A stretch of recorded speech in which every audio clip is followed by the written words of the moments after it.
Praise God at magandang gabi po sa ating lahat.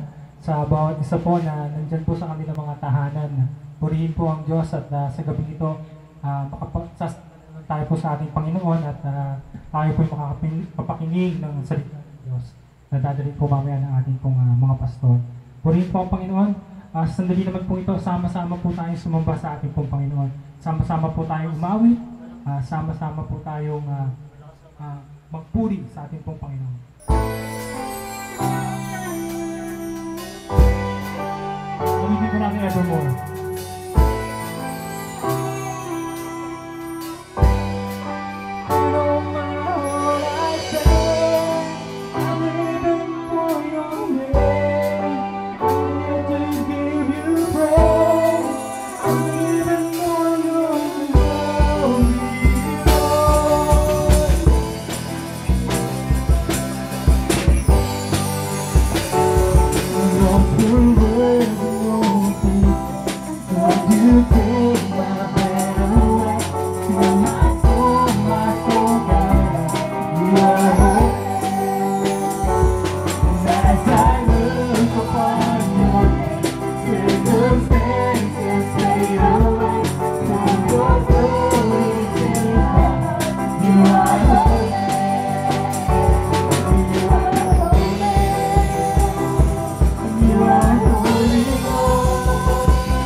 Praise your name, Lord Jesus.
Maraming pong salamat sa iyo.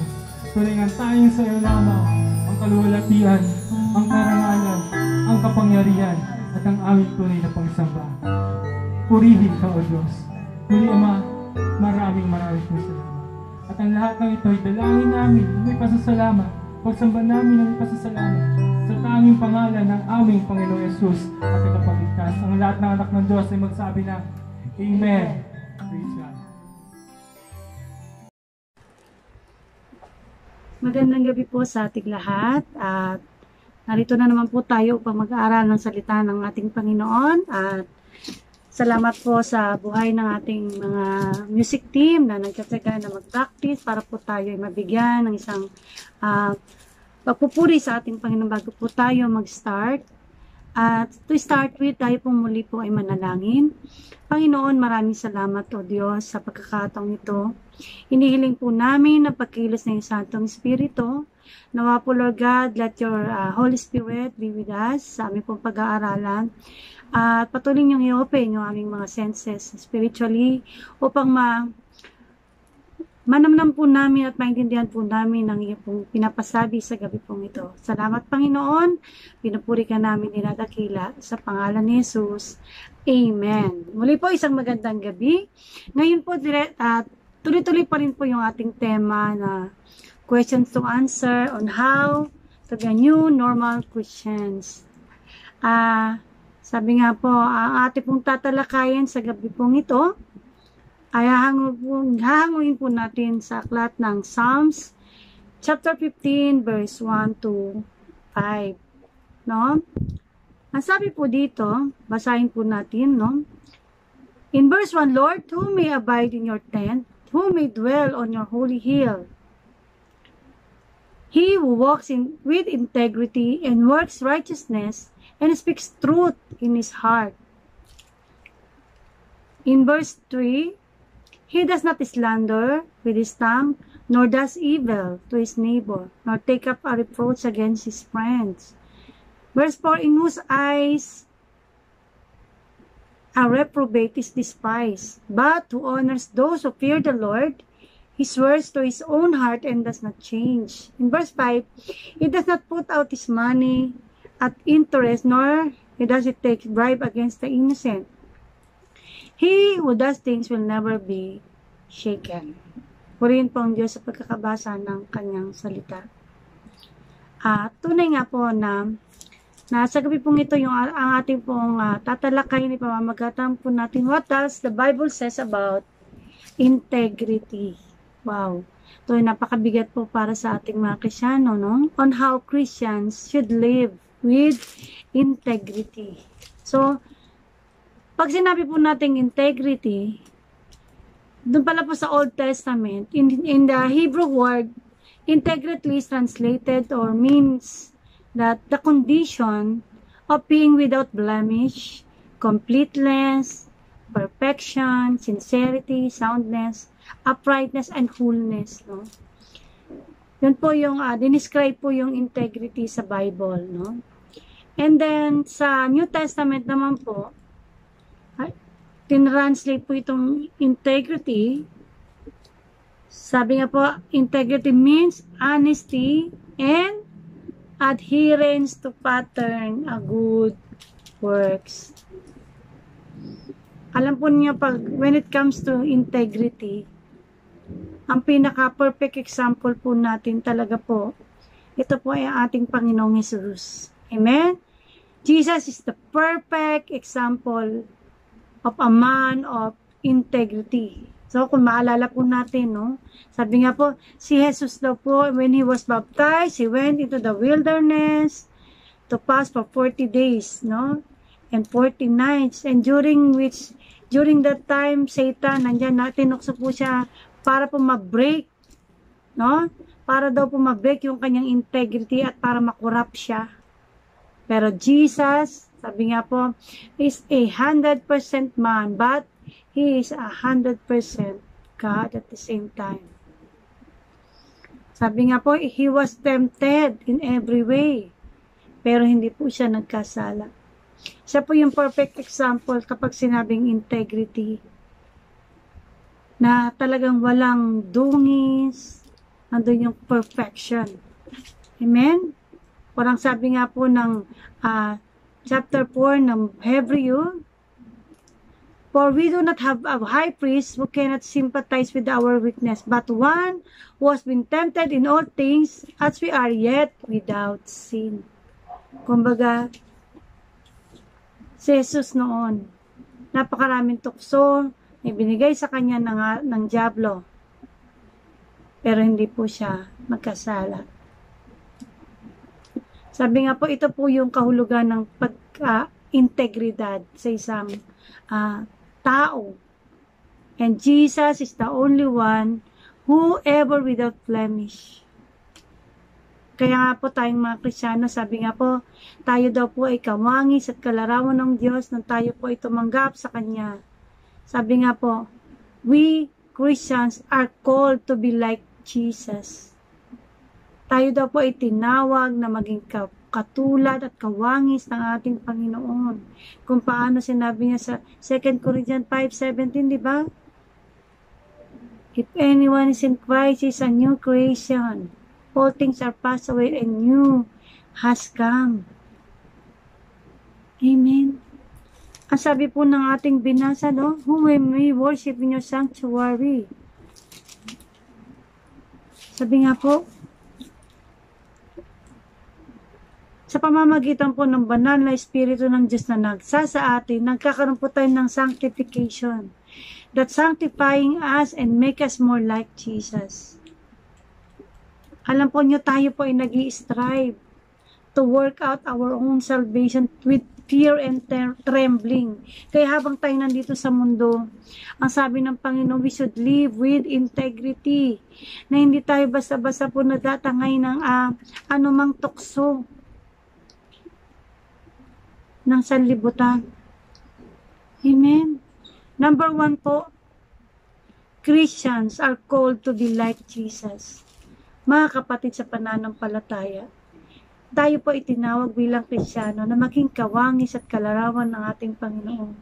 Kaya kung tayo ay umaakto na malayo o umaakto po tayo na tayo po ay nasa sanlibutan, sabi nga po, hindi po yun yung totoong pagpapakita ng kawangis ng ating Panginoon. Sabi nga po, kung sino man po ay na kay Kristo, isang bago ng nilalang, wala nang kanyang dating pagkatao. Amen. At nariyan po yung banal na Espiritu na natutulong po sa atin upang tayo ay maging kawangis ng ating Panginoon. For it is God who works in you, ang siya pong tutulong sa ating kung paano tayo maging kalarawan ng ating Panginoon. Ano po ba yan? Those who live blameless, live and do what is right. Ang sabi po ng verse 2 sa ating binasa, those who live blameless, lives and do what is right. Speaking the truth from a sincere heart. Ang isang Kristiyano daw po ay tinawag upang tayo daw po ay to lead blameless lives. Na tayo daw po ay mamuhay ng blameless lives. At ginagawa ko ano po yung tama. Amen? Ginagawa ko ano po yung tama. And doing the right thing is always, mga kapatid, smart thing to do. Alam niyo, dito sa mundong ito, napakarami po talagang susubok sa ating integrity. Lalo na po sa ating mga kabataan.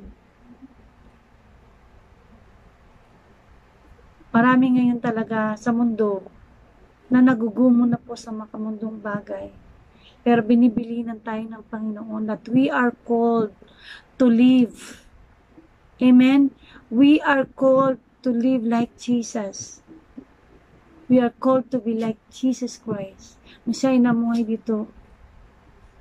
Maaaring tayo nagkakasala pero hindi na po natin paulit-ulit na sinasadya dahil hindi tayo Diyos. Pero sabi nga po, to lead a blameless lives and do what is right. Yung gumagawa ng mabuti. Yung speaking the truth from a sincere heart. Hindi na po nagsisinungaling. Amen po ba?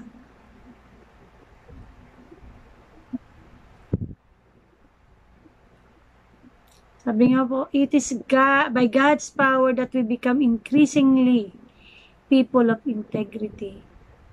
Kaya nga wag tayong lagi nating isasabihin sa Panginoon na tulungan tayo to become a people of integrity. Lalo na po sa mga panahon ng pagsubok, nandyan po yung mga tukso, kabi-kabila, nandyan ang panunukso ng kaaway. Tayo po ay tinawag, mga kapatid, na tayo to lead a blameless lives and do what is right. Kung alam mong mali yan, huwag mo nang gawin. Sabi natin, pastora, maliit lang naman ito eh. Kailangan lang gawin kasi ma-OP ako eh. Sa aking mga kaibigan. Mga kapatid. Sabi nga po, we should lead a blameless life. Dapat pangunahan natin na tayo po, lalo na po sa ating pamilya. Kung ikaw ang unang nakakilala kay Jesus, makita sa iyo yung pagbabago, makita sa iyo yung buhay, nakaaya-aya. Kapag sinabing isang Kristiyano na namumuhay ng may integridad. Amen? Sabi nga po sa verse 3, those who refuse to gossip or harm their neighbors or speak evil of their friends. Those who refuse to gossip. Hindi na po tayo chismoso at chismosa. Hello?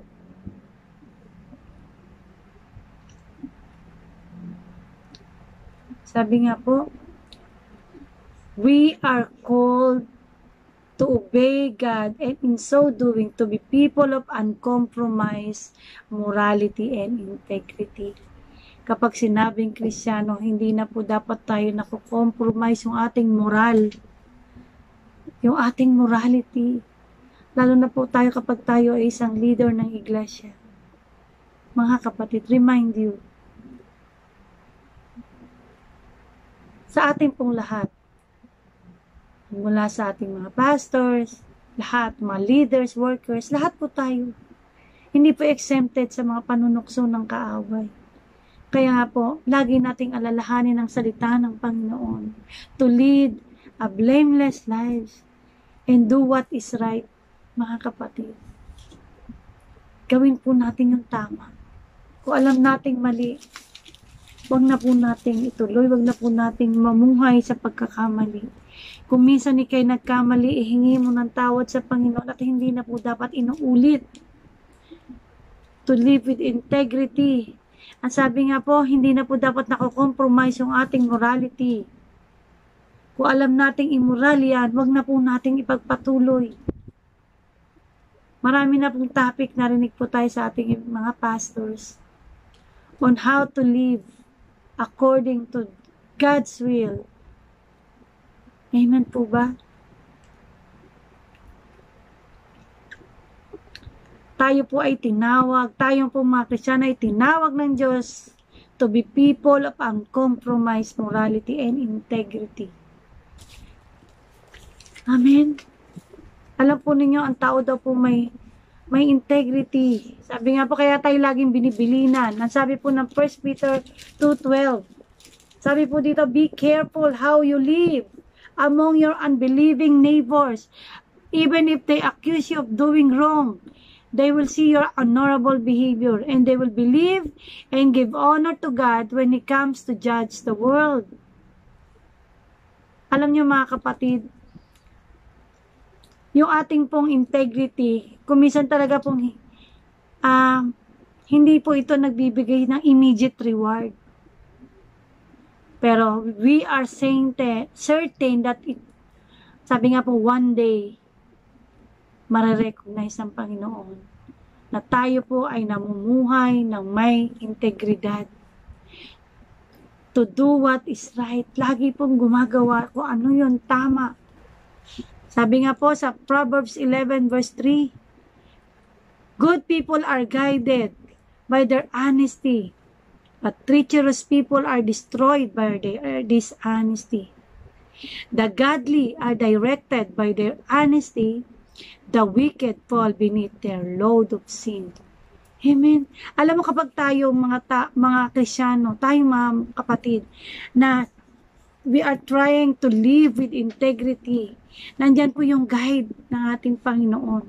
Tutulungan tayo ng banal na Espiritu ng Diyos. Amen. Number 1 po, tutulungan tayo ng Panginoon na to live. And we are guided. Sabi nga po dito, di ba? Good people are guided by their honesty. Si Lord pa rin po yung mag-guide po sa atin.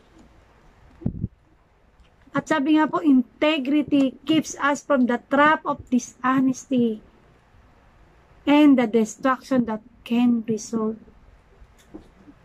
Kapag tayo daw po ay namumuhay with integrity, ito daw po yung nakikip sa atin para hindi po tayo matrap ng pagiging dishonest, yung pagiging pagsisinungaling, na nagkakaroon po ng distraction sa buhay ng isang tao. Kaya po 'di ba sinabi po natin sa ating binasa, 'di ba? Who may worship in your sanctuary, Lord? Who may enter in your presence on your holy hill? Those who lead blameless lives and do what is right. Mga kapatid, kung ikaw po ay may nakatagong ginagawang hindi tama, isuko mo na yan sa Panginoon. Dahil mababaliwala po lahat ng ating pong pagpapaghal kapag tayo po ay namumuhay pa rin saka hindi kaaya-ayang pamumuhay. Na tayo pa rin ay nagsisilbing ang isang tao daw na may integridad, hindi na po siya pinanggagalingan ng away. Sabi nga po, those who refuse to gossip or harm their neighbors. Hindi na po natin isiping gumanti sa ating kapwa kapag tayo may integridad. Sabi nga po, worship is more acceptable to God and more meaningful to us when we honor the Lord in our daily conduct. Napakahala po ng daily conduct. Ano po ibig sabihin? Kaya nga 'di ba sa mga estudyante, pagkatapos mag-aral, hinihingian po ng good moral and right conduct. Magiging meaningful lang po yung ating buhay, pag-worship sa ating Panginoon kapag ino-honor daw po natin ng Diyos sa pamamagitan ng ating pong mga kilos, ng ating mga galaw. Mind you, church, lalo na po sa social media, tayo po ay binabalaan po ng Biblia. Nawa po, yung ating po pang araw-araw na pamumuhay na maging kaaya-aya sa Diyos. Hiningin natin sa Panginoon na bigyan tayo ng wisdom on how should we live with integrity. Amen? At yun po yung benepisyo ng magkakaroon po tayo ng integrity dahil tayo po ay ginagay ng Panginoon kapag tayo po ay hindi po lalayo sa ating Diyos. Amen? At paano pa raw po tayo magkakaroon ng integrity? Sabi nga pa, how does the Lord enables us to seek integrity? Sabi po ng Proverbs 2 verse 1, sabi po, my child, listen to me and treasure my instruction. Tune your ears to wisdom and consecrate on understanding. Then you will understand what it means to fear the Lord, and you will gain knowledge of God. Then you will understand what is right, just, and fair. And you will know how to find the right course of action every time. Mga kapatid, the Lord enables us to seek integrity lalo na po kapag tayo nagpapaturo sa Diyos, hindi po nagiging matigas yung ating puso sa salita ng Panginoon. Lalo na po kapag nakakaharap na po tayo sa mga unbeliever, nandyan na po yung tukso. Napakahalaga daw po na i-treasure daw po natin yung instruction ng ating Panginoon, which is the Word of God. Ano ang sinasabi ng Word of God sa ating mga kinikilos, sa ating daily conduct? Hindi po lagi tayo nag-worship sa Panginoon pero hindi na po nababago yung buhay. Bali, wala po yun. Sabi nga po, para lang tayong batingaw na umaalingaw-ngaw. Kapag nag-worship tayo sa Lord pero ang puso hindi nagbabago, ang kilos, yung galaw, ako'y naniniwala na kapag nagbago ang puso, magbabago rin ang kilos, pananalita at galaw ng isang tao. Amen. Sabi po dito, no, then you will understand what is right, just and fair. Ganun po tayo iniinabol ng Panginoon to seek integrity. Tayo daw po ay makinig. Tayo daw po ay magbasa, tune your ears to wisdom, and consecrate understanding. Amen? Sabi nga po, God has given us the wisdom we need to lead lives that honor Him. Nandiyan po yung salita ng Panginoon. His Word gives us the understanding. Ano pa? His Word gives us the discernment. His Word gives us the motivation to choose the way of integrity. Nasa ating pa rin pamimili. Kung tayo ay mamumuhay na may honesty, na blameless, na gumagawa ng tama sa harapan ng ating Panginoon. Kung paano sinabi niya sa John 14, verse 15. Sabi nga po, if you love me, obey my commandments. Sinasabi mong mahal mo ang Diyos, do what is right. Hindi po napaparangalan ng Panginoon kapag hindi tayo gumagawa ng tama o kapag pabalik-balik pa rin tayo sa paggawa ng hindi maganda. Tayong mga Kristyano, mga kapatid, we should live. Sabi nga po, if you love me, sabi ng Panginoon, obey my commandment. And I will ask the Father and He will give you another counselor. Bibigyan tayo ng another counselor who will never leave you. At siya po ay ang banal na Espiritu ng Panginoon who leads into all truth. Mga kapatid, tayo ay mamuhay sa katotohanan. Napakarami pong salita sa Biblia na kung paano po ang isang Kristiyano ay mamuhay nakawangis ng ating Panginoon. Dahil daw po tayo mga Kristiyano tinawag. Sabi nga po, Christians are called to be like Jesus. Pangalawa po, we are called to obey God and in so doing to be people of uncompromised morality. Hindi po nako-compromise yung ating morality. Hindi po ito dahil sa anuman ang nasa paligid mo. Igitna ka man sa lahat ng mga kasamaan. Hindi po mako-compromise yung ating morality. Alam niyo mga kapatid, sorry po pero marami po talagang, ayon sa aming pag-aaral, lalo na po sa mga, ano naman po yan nasa datos naman po ng pag-aaral, na napakarami pong positive sa mga HIV na yan. Karamihan po, nagtatabaho po sa call center. Sorry for the word, pero yun po yung amin pong napag-aralan.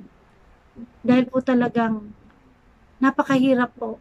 Doon po kasi halo-halo, babae, lalaki, may asawa, dalaga, binata. Sila-sila. Mga kapatid, wag tayo mamuhay ng ganun. At ako'y naniniwala kapag ikaw ay Kristiyano, gagabayan ka ng Panginoon into all truth kapag tayo po ay nagpapasakop sa ating Panginoon. Huwag po natin hayaan na makompromise yung ating moral at yung ating integrity. Kapag sinabing mali, mali, tama ay tama. Sinungaling, maliit o malaki, kasinungalingan pa rin. Hindi po sinasabing white lies. Wala pong gray. Diba, nabanggit ko na po yan dati. Dahil tayo po ay tinawag ng Panginoon para sumunod sa Kanya, ay hindi po makompromise. We should live with integrity. Sabi nga po, Christians should be those who adhere to the truth and who do good works. Gumagawa ng mabuti. Alam po ninyo, marami po talagang nakukurap ngayon. Pero tayo mga Kristiyano, kapag sinabing integrity, kailangan po hindi po tayo nagpapadala sa agos ng mundong ito, sa takbo ng sanlibutan. Ano pa po ang sabi? Christians should be those who cannot be bribed or compromised because we serve God rather than men. Mga kapatid, tayo po ay naglilingkod sa Diyos, hindi po sa tao. Sabi nga po, Christians should be those who cannot be bribed, hindi po nasusuhulan. Amen? Ang sabi po dito, but those who despise flagrant sinners and honor the faithful followers of the Lord and keep their promises even when it is hurt. Amen? Hindi po nababribe. Hindi po nakukompromise sapagkat ang Diyos ang ating pinaglilingkuran. Praise God. Sabi nga po, we are to be people who keeps our word.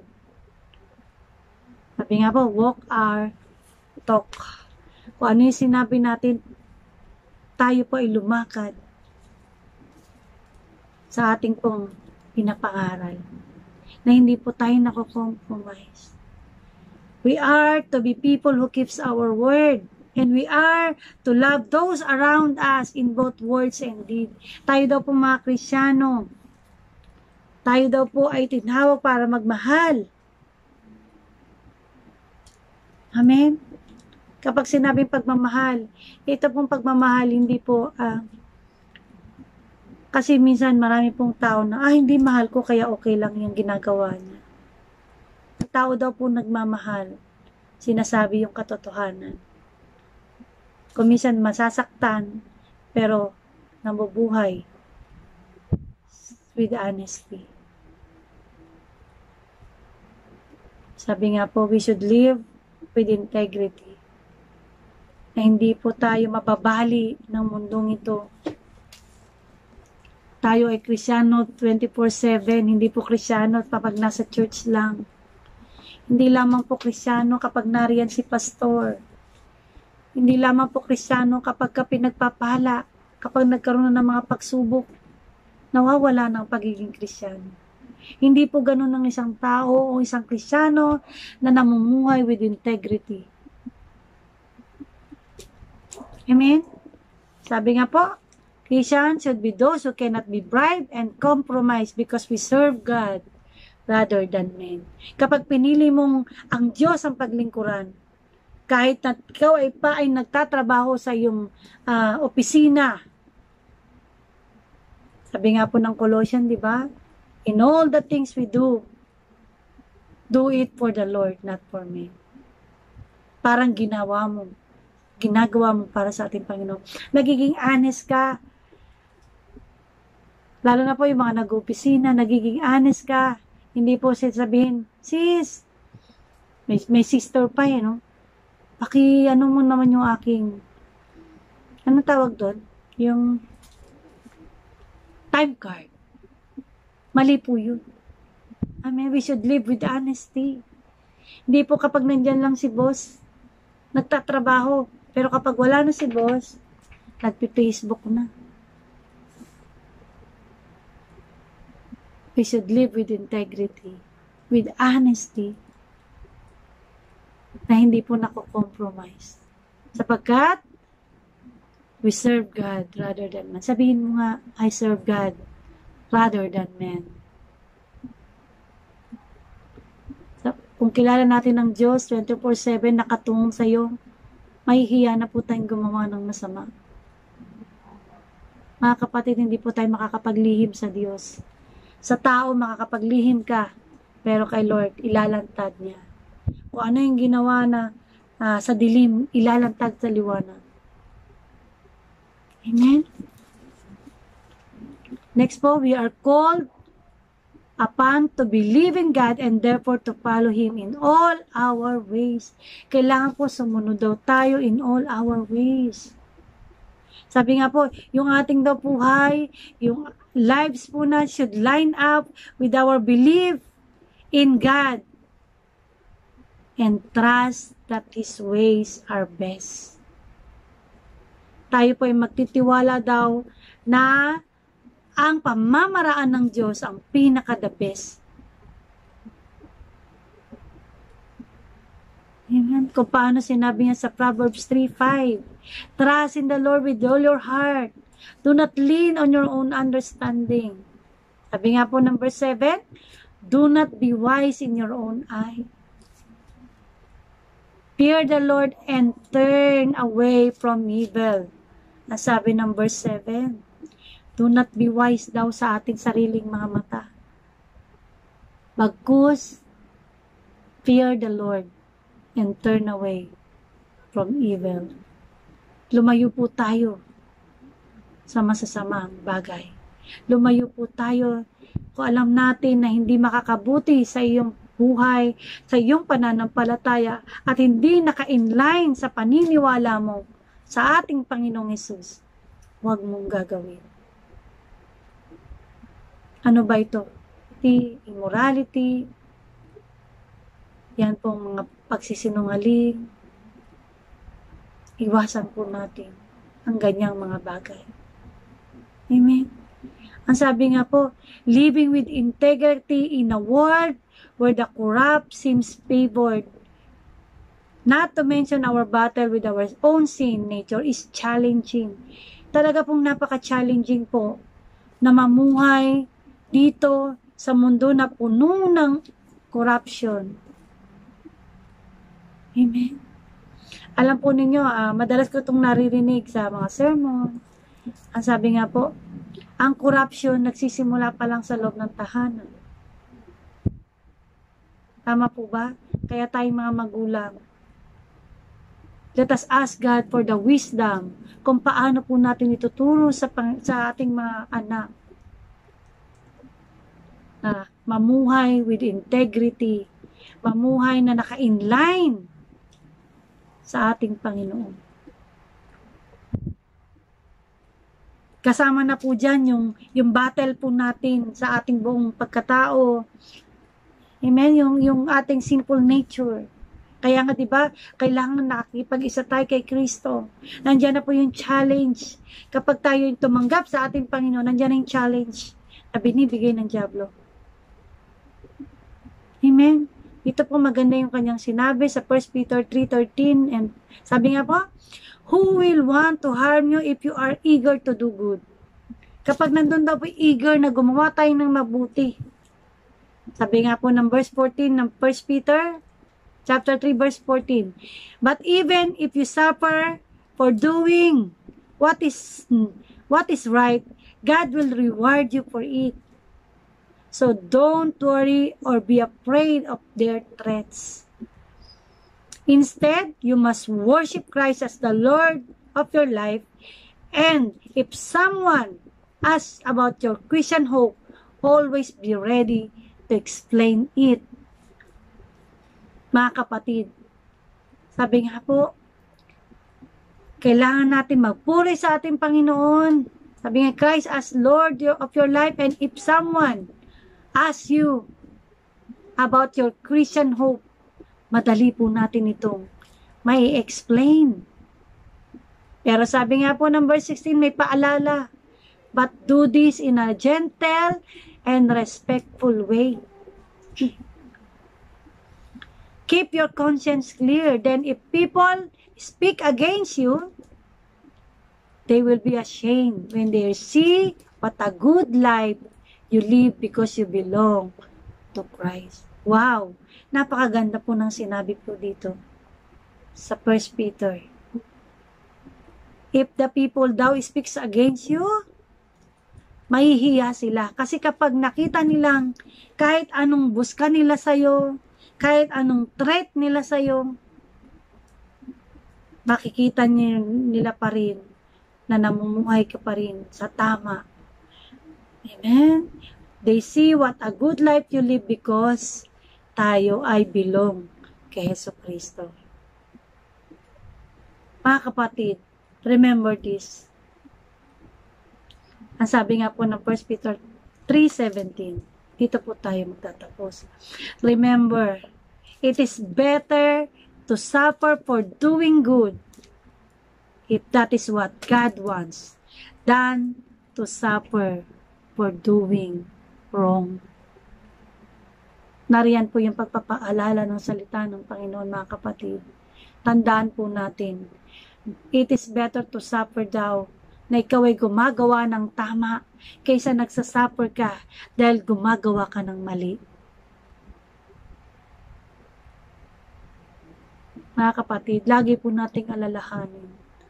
Ang sabi po ng verse 18, 1 Peter 3:18, Christ suffered for our sins once for all time. He never sinned, but He died for sinners to bring you safely home to God. He suffered physical death, but He was raised to life in the Spirit. Ito napakaganda. Sabi nga, di ba? He died for sinners. Namatay si Jesus para sa ating lahat ng mga makasalanan. To bring you safely home. Wow. Kaya nariyan na lang po ang bilin ng ating Panginoon. To follow Him in all His ways. To tune your ears into wisdom. Amen. To bring you safely home, mga kapatid. Nariyan po yung pangako ng Diyos sa mga taong namumuhay na may integrity dito sa mundo. Sapagkat yan po ang nais ng Panginoon. At tayo po ay humingi sa Kanya ng wisdom. Sabi nga po, God has given us the wisdom we need to lead lives that honor Him. At ang Kanyang mga salita. Kaya nga napakahalaga na tayo po ay nag-aaral ng Kanyang mga salita. His words give us understanding. His word give us discernment. Kung gusto mo ng discernment, mag-aral ng salita ng Panginoon.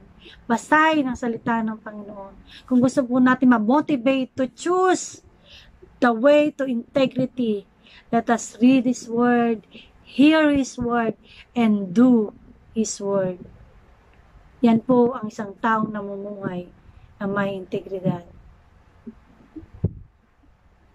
And God has given us the Holy Spirit to conform us to the image of Christ. Ang Diyos po gumagawa sa ating puso, ako'y naniniwala, na kapag ang isang tao nagde-desire, God works within our hearts. God works within our minds. And God works within our bodies to produce a godly attitudes. Napakaganda po na tayo po ay yung ating po mga attitude ay makadiyos. Hindi po makasanlibutan. Kaya tayong lagi pinapaalalahanan po. Sabi nga po, ang Diyos kumikilos sa ating puso, sa ating minds and bodies to produce a godly attitudes, thoughts, and behavior. Ang pagiging people of integrity, kasama po lahat yan. Yung mind, yung attitude, yung behavior, nagbabago. Naka-inline kung ano yung tama. Mga kapatid, nawa po, may natutunan po tayo to live with integrity. Yan po yung mga sinasabi ng Bible about integrity. On how Christians should live with integrity. Mga kapatid, sabi nga po, Huwag po tayong matakot na gumawa ng mabuti. Kapag alam mong mabuti ang ginagawa mo, huwag mo i-compromise yung integrity mo. Panghawakan mo na ikaw ay tama sa paningin ng ating Panginoon. Sabi nga po, magiging meaningful lang at acceptable to God yung ating pong mga pag-worship kapag ino-honor natin siya in our daily conduct sa ating mga kilos araw-araw. Isang godly conduct, hindi na po nagmumura, hindi na po nagsisinungaling, hindi na po tayo pinanggagalingan ng mga malalaswang bagay. We should live with integrity, mga kapatid. Salamat sa Panginoon. Nawa po tayo po ay may natutunan. Tayo po muli ay manalangin. Panginoon, maraming salamat, Lord God, sa iyong salita, na kung paano po kami mamumuhay, na may integridad sa aming pong buhay, na kahit kami po ay nakapalibot sa 1,000 mga masasamang tao, hindi po kami mahahawaan, na kami po ay lalakad na may katuwiran sa iyo. Blameless, O God, with honesty. Lord, let your Holy Spirit na patuloy na gumabay sa amin sa pang-araw-araw po naming pamumuhay. Saan man kami makarating, mabitbit po namin at makita po sa amin ang totoong pagiging anak mo, ang totoong pagiging follower mo, Jesus, ang totoong pagiging disipulo mo. Maraming salamat, Panginoon, sa iyong buhay, sa iyong mga salita, na patuloy po namin nagiging gabay. Salamat sa iyo, Panginoon. Pinupuri ka namin, sinasamba. Sa pangalan ni Jesus. Amen. Amen. Isang magandang gabi po muli sa ating lahat. At belated happy birthday po kay Pastor Ferdy. Maraming salamat po sa buhay mo, Pastor Ferdy, na patuloy kang gumagabay sa amin po mga pastor as our head pastors. Ganun din po sa lahat na may kaarawan, kay Kuya Noy. Maraming salamat po sa buhay din ni Kuya Noy, sa kanya pong paglilingkod, sa lahat po na may kaarawan. Happy birthday po sa inyo. At muli po, patuloy po tayong makinig ng salita ng Panginoon tuwing alas 8 ng gabi. Same channel, dito po sa JBCIM. Ito po si Pastor Remy Payas na nagsasabing, we should love the Lord, our God, with all our heart, minds, and soul. And we should love the Lord with integrity. Maraming salamat po. God bless us all.